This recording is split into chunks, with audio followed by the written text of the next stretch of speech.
Illya Azaroff, it's so great to have you here interviewing right after the Buildings of Excellence Round 4 award ceremony, and you played a critical role in that ceremony. You were granting some awards to really fine projects and project teams. So maybe we could start by having you introduce yourself and your work a little bit. Well, it's great to be here, and the awards that we saw today, oh my gosh, so incredible. So my name's Illya Azaroff. I'm an architect, I'm an educator, I'm also a geographer, and I work with Plus Lab Architects, as well as at City University of New York at the City Tech campus. And a lot of the work we do is really building resilient capacity in frontline communities. Those vulnerable communities could really use the work that we saw today, for example. And I'm also serving on the AIA National Board of Directors. So I have a really good stake and interest in getting this information out to the 98,000 architects that belong to our organization. Sure, yeah, absolutely. So just stepping back a bit, we know that we need to see a very rapid transition to clean, low-carbon, resilient buildings. So what do you see as some of the key challenges to that transition, and what role do you see the Buildings of Excellence program playing and helping to address those challenges? Yeah, that's a great question, because the challenges that we face, they're extraordinary. They're not insurmountable, but they're extraordinary. Yeah. We have so many impacts hitting our communities with climate change, but if you project forward, it does not look like a great future. So what I do believe is that some of the hurdles that we face, I don't want to say barriers, but hurdles we face, is how people understand for themselves that they truly can take action. And sometimes it's funding and an understanding of what a true ROI looks like. And that ROI is everything from ecosystem services, social ROI, as well as economic ROI, and then the buildings themselves. And that is some of the hurdles of recognizing those things, whether it's in government, the developer, or even as a design professional, to be able to recognize that we can be the change we want to see in the world, right? So that's the hurdle. Now, your other part of the question, what this program serves, oh my gosh, you're providing examples of what a resilient, sustainable, equitable future look like. And these are tangible that you can touch. You can use as exemplars to advances in other communities and other states, or just even with development teams to say, no, we can do this. We know how to do this. And the incentive that the state puts forward through NYSERDA, that funding is all so critical.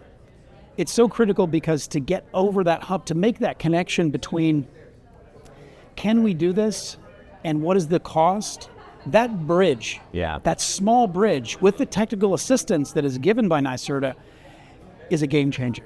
It truly is. It truly is. So I think that there's so much that's being provided here. Not to mention the website. I mean, looking at that material, man, gives you a good starting point. Yeah, no, absolutely. So helping the first movers make those first moves, right, that we need so much. Absolutely. So we're in round 4 now of the program, and I know that you've been involved for probably all 4 rounds. I know that you've been very involved. So what are you seeing in terms of the evolution of practice with buildings, and where have we come in those 4 years, and kind of where do you see this moving? In terms of buildings and building practice. So in terms of evolution, I think that there's been a greater buy-in, and there's more diverse set of applicants than we had seen in the first rounds. But there's also been this kind of refinement of the process from NYSERDA's side, the addition of these incredible things like we saw today, Passive House, as well as adding resilience into the mix and understanding the social consequences of the projects. That being said, it hits the ethos of what architects should be doing. So that genesis has really unlocked this potential in my mind. We're also seeing projects of really small scale to really large scale, where I think before, there was a struggle with the scale portion. Now we're seeing that come through. What it means for us and seeing out there in the built environment, I think that high-performance buildings are becoming much more commonplace. We're not at the point yet where it's the absolute minimum, but people recognize its value. So I'm seeing that in the marketplace. More offices like my own, this is the only way to practice.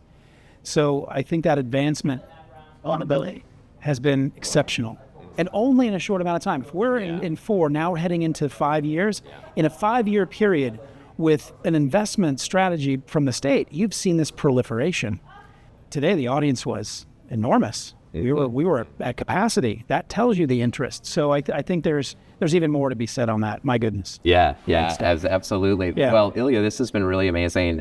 Is there anything else you'd like to add before we wrap up? Well, I think that the only thing I'd like to add is I think we need to proliferate this to even go faster. So my encouragement is that the funding stream for this at the state level, I'm not only hoping that it continues, I believe that the state should double down on this or triple down on this. You're unlocking the potential to build a brighter, better future for every community out there. So that's my hope. And then figure out a way to export this to every state. Yeah. Somehow. No kidding. This is a program that is like none other that I've seen across the U.S. So that's, you guys are really rocking it.